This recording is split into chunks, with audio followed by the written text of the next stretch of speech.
Parents can't help me, but then they pay for sister's luxury honeymoon. I asked, maybe now you can help me?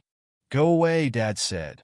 I left, but when Fiancé stole their cash, they came. When I was laid off, it felt like my world was crumbling. The company brought in some hotshot with better qualifications to replace me, and HR assured me they'd pay me my last month's salary. They never did.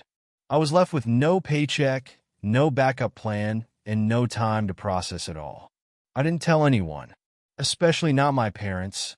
I couldn't stand the idea of living under their roof again, under their control.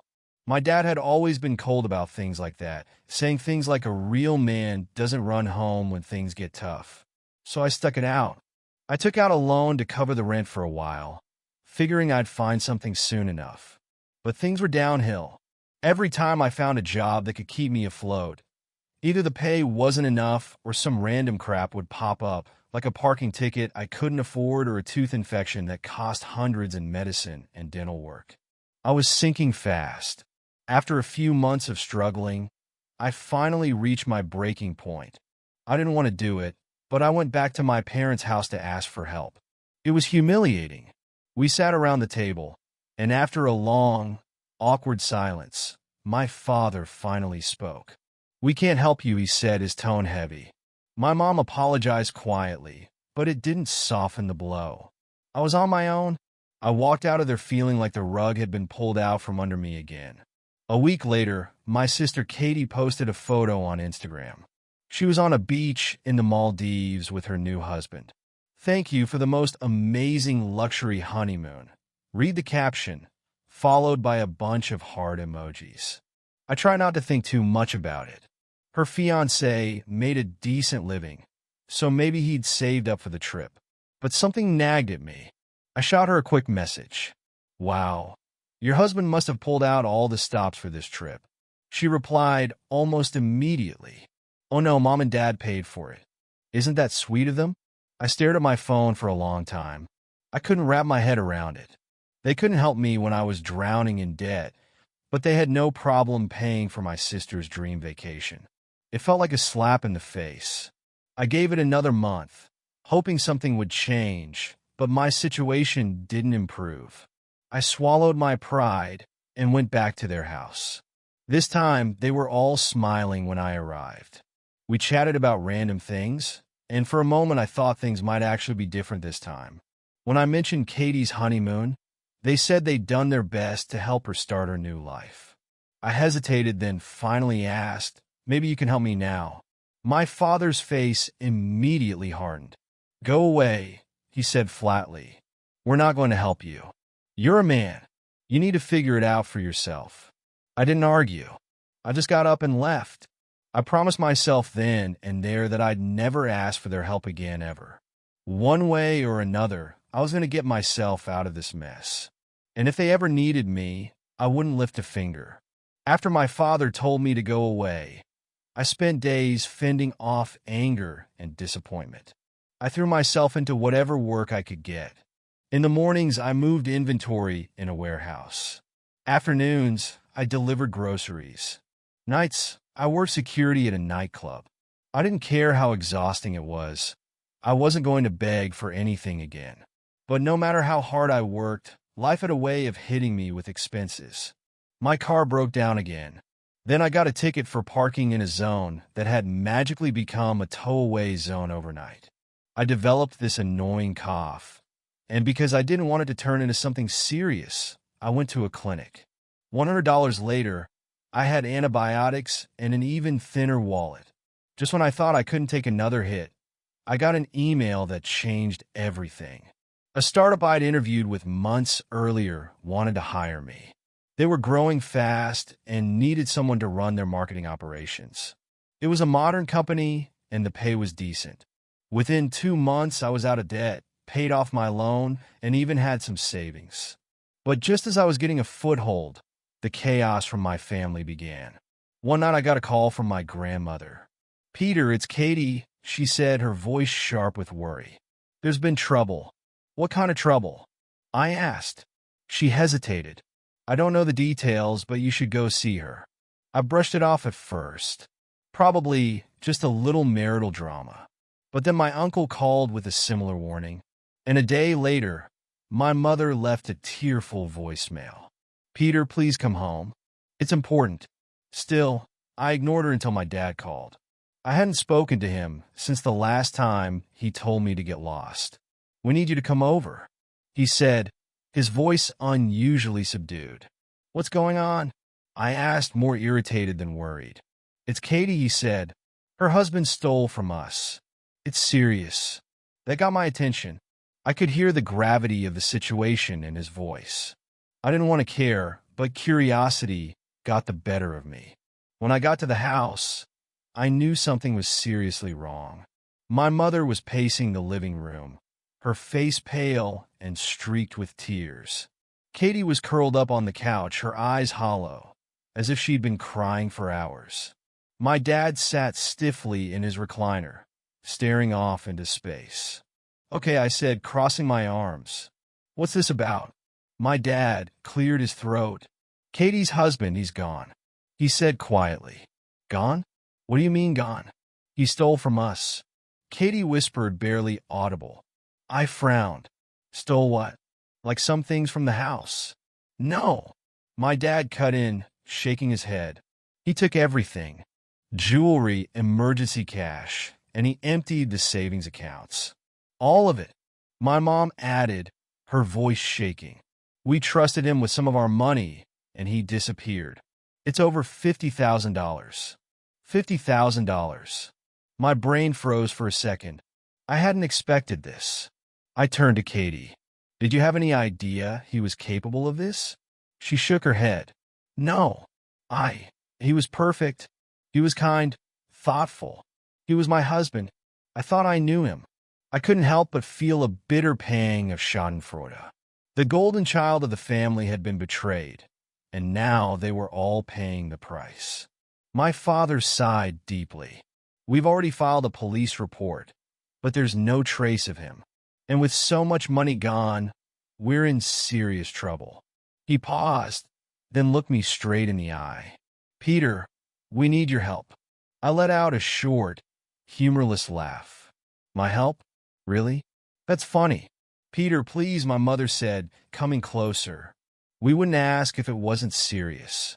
I looked between the three of them, my mom begging, my dad swallowing his pride, and Katie too broken to even speak. Part of me wanted to tell them to go away, to remind them how easily they had brushed me aside when I needed help. But another part of me couldn't help but feel conflicted. How exactly am I supposed to help? I asked, because the last time I checked, I wasn't exactly your go-to guy for emergencies. Before anyone could answer, my phone buzzed in my pocket. I pulled it out. My neighbor's name flashed on the screen. Strange. He never called unless it was urgent. I silenced the call and shoved the phone back in my pocket. I needed to hear what other mess was going to come out of this conversation first. But something in the pit of my stomach told me this was just the beginning. I didn't answer my neighbor's call. Whatever he wanted could wait. There was enough craziness going on around here. I crossed my arms and waited for my parents to explain what kind of help they expected from me. We're in a bind, Peter, my father said, his voice strained. We need money. Katie's accounts were tied up in honeymoon expenses. He wiped them out too. We're stuck. You paid for the entire honeymoon. I said, my voice cold, but you couldn't spare a dime when I was drowning. And now you're coming to me for help. Peter, my mother said quietly. It's not like that. We thought everything would be okay. We didn't know he was capable of this. We trusted him, right? Yes, I understand. But you didn't trust me when I needed you. The room fell silent. My dad's jaw clenched.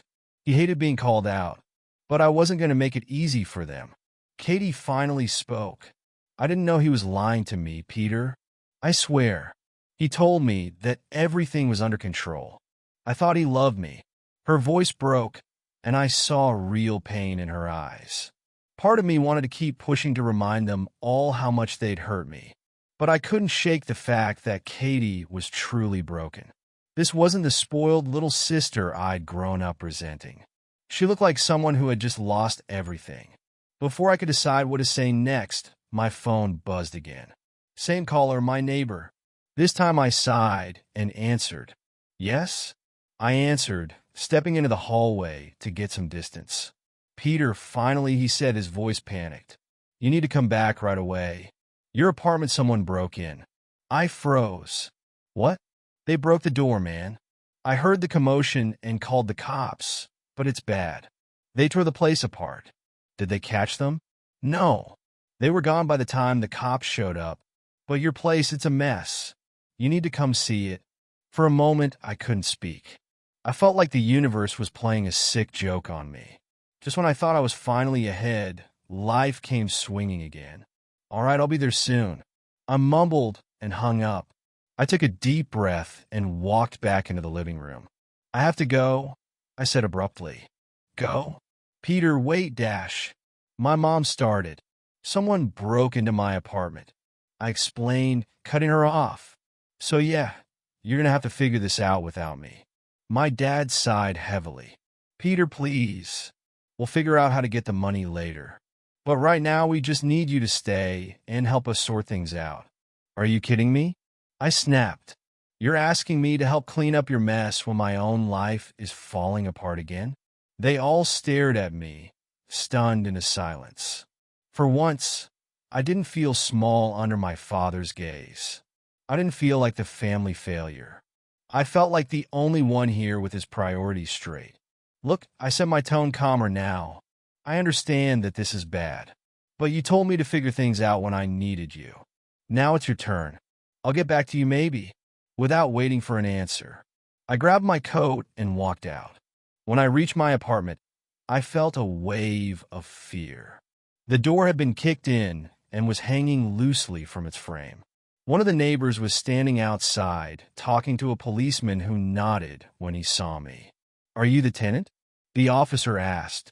Yes. What happened? Looks like a targeted break-in, he said. They weren't after anything random, probably knew what they wanted. Inside, the place was trashed. Furniture, overturned, drawers pulled out and thrown everywhere. But it wasn't random chaos. They were looking for something specific. My laptop and television were untouched. They'd headed straight for my bedroom. I stepped inside, my heart pounding. My safe, where I kept important documents and some emergency cash, was gone. Any enemies? The cop asked, casually scribbling notes. Not that I know of, but as I looked around at the wreckage, I had a sinking feeling. I didn't know if it was paranoia or instinct, but something told me this wasn't a coincidence. Katie's husband had vanished without a trace, stealing tens of thousands of dollars. Now someone had broken into my home and stolen my safe. Was it possible that these two events were somehow connected? The timing was too perfect to ignore, and I had a feeling things were about to get a lot worse. I spent hours with the cops, but they couldn't give me much hope. No witnesses, no usable prints. They said it was probably an opportunistic theft and gave me the usual speech about securing valuables. Yeah, thanks, I mumbled as they left. My neighbor hung back, looking worried. Peter, I swear it wasn't random. They didn't touch anything else. They went straight into your bedroom. I nodded slowly.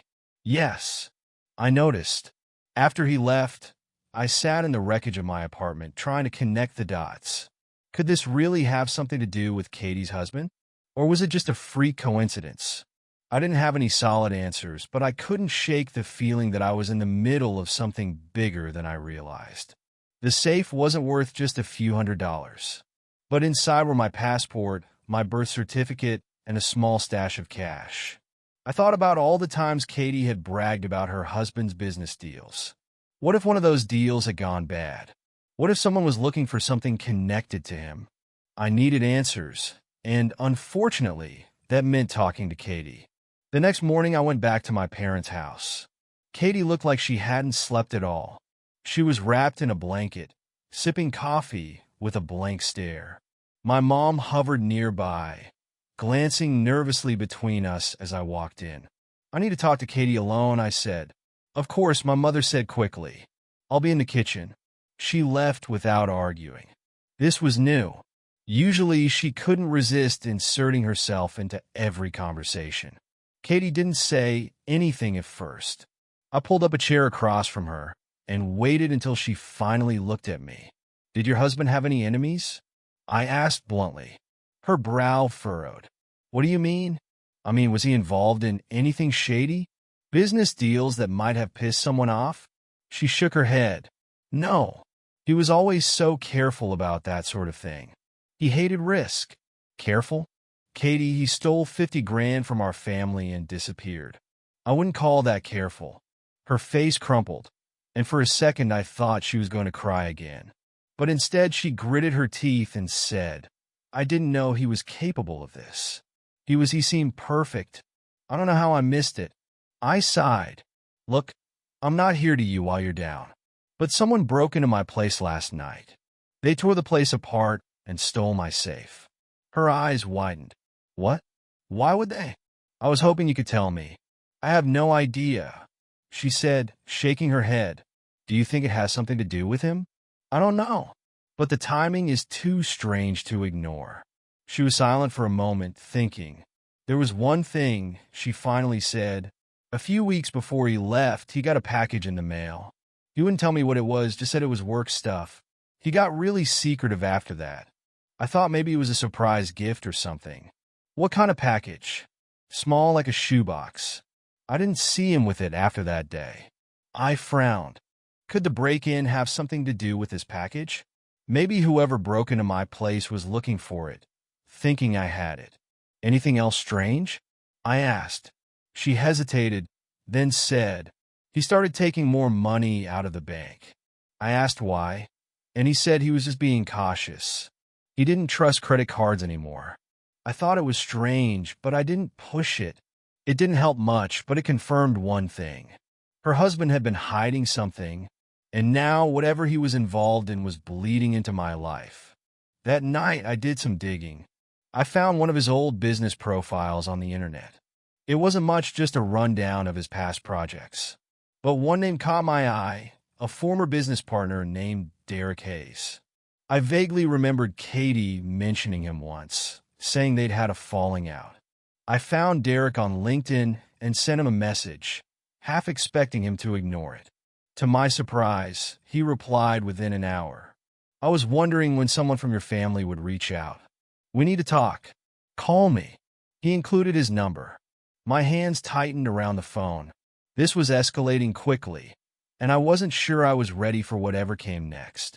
But if I was going to protect myself, and maybe even my family, I had to get to the bottom of this. I dialed the number. "Peter." Derek answered after the first ring. "You have no idea what kind of trouble you're in." Derek wasted no time. "Your sister's husband, Ryan?" "Yeah, he's been running a long con. He said he cheated on me a year ago, then disappeared. Looks like your family's next." I leaned forward and grabbed the phone. "What kind of scam?" "Investment fraud," Derek explained. He convinced people to fund bogus projects. Really convincing guy. Always kept up appearances.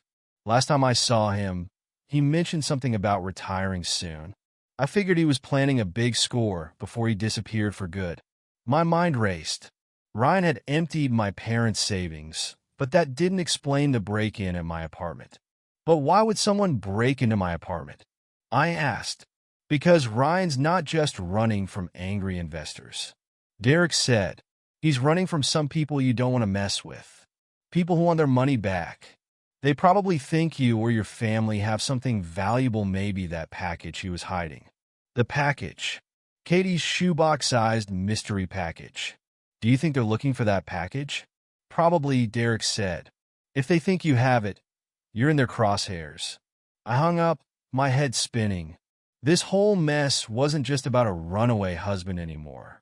It was about a dangerous scam, and now I was caught up in it. But the question was, where was Ryan? And what the hell was he doing with the package? I called Katie the next morning. "Do you remember anything else about the package?" I asked. She paused. "Wait, actually, yes. He put something in the attic of our parents' house around the same time he got the package. He said it was just some old files." My stomach dropped. Of course it was. If Ryan had put whatever he was hiding in the attic, that meant it was still there, and whoever broke into my apartment might be after my parents next. "I'm coming over," I said. When I got there, my mom and dad were already nervous. I quickly explained what was going on, how Ryan had tricked dangerous people, how someone might come looking for the package he'd hidden. My father's face darkened with fear. We climbed into the attic, the dusty smell overwhelming. After a few minutes of searching, Katie called out, "I found something." She pulled out an old box marked documents. Inside, under some papers, was a small lockbox. It matched her description of the package perfectly. "Let's open it," I said. "No key." Katie muttered. We didn't have time to look for one. I grabbed a screwdriver and picked the lock. Inside were several stacks of counterfeit bonds, illegal financial instruments that could be traded anonymously. This wasn't just a scam. Ryan had dabbled in high-stakes financial fraud. No wonder people are after him, I muttered. Just then, my phone buzzed with an unknown number. I hesitated, but answered. "Peter, it's Ryan," said the voice on the other end. For a second, I couldn't believe it. "You got to be kidding me." "Listen," he said urgently. "I know you're angry, but I don't have much time. I screwed up. Those bonds in the attic belong to dangerous people. I was supposed to deliver them, but I ran away. They think your family has them now." "Yeah, I noticed." I snapped. "Do you have any idea how much trouble you've caused?" "I'm sorry," he said, his voice cracking. "But if you give them the bonds, they'll back off. I can send someone to pick them up safely." "Right. And how do I know this isn't another one of your scams?" "Because I'm desperate, Peter. If they find me first, I'm dead."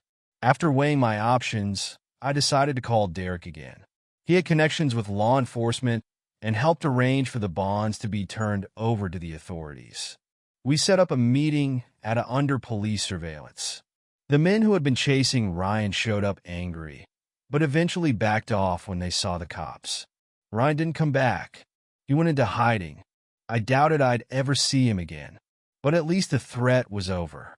After that, things slowly returned to normal. My parents were shaken, but they finally admitted how wrong they'd been about me.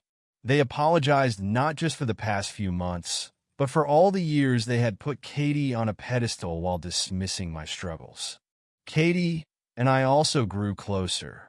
She was rebuilding her life, working through the emotional fallout of being betrayed by someone she thought she knew. As for me, things were finally starting to look up. With the scam behind us, I threw myself back into my job, knowing that I'd fought through the worst that life could throw at me. And this time, I wasn't carrying the weight of resentment. Update. Hey guys, just wanted to say thanks for all the advice and support after my last post. Things have finally calmed down. The fake bonds have been turned over to the authorities, and the people who were after us have backed off. Katie is working on getting her life back together, and my parents, well, they've finally started treating me like an equal. We still have problems, but at least they respect me now. As for me, my job is going great, and I finally have some savings. I even got a random bonus last week. It turns out the startup's latest project made a bigger splash than we expected. I'm just focusing on moving forward. Life isn't perfect, but it's a hell of a lot better than it was a few months ago. Thanks again, Reddit. I owe you all. New and unexpected twist. I thought the drama was behind me until a few days later when I got a strange letter in the mail. It was postmarked from some remote town in South America. No name, just a small emblem on the back, an abstract snake wrapped around a tree. Inside was a single line. "You've only touched the surface. The dead isn't gone." I stood there in my kitchen, reading the note over and over. What the hell did it mean? Before I could process it, my phone buzzed with another message from an unknown number. "Find out who sent this letter. It's bigger than you think." I had a sinking feeling. Just when I thought I was free of Ryan's mess, I might have been dragged into something even deeper.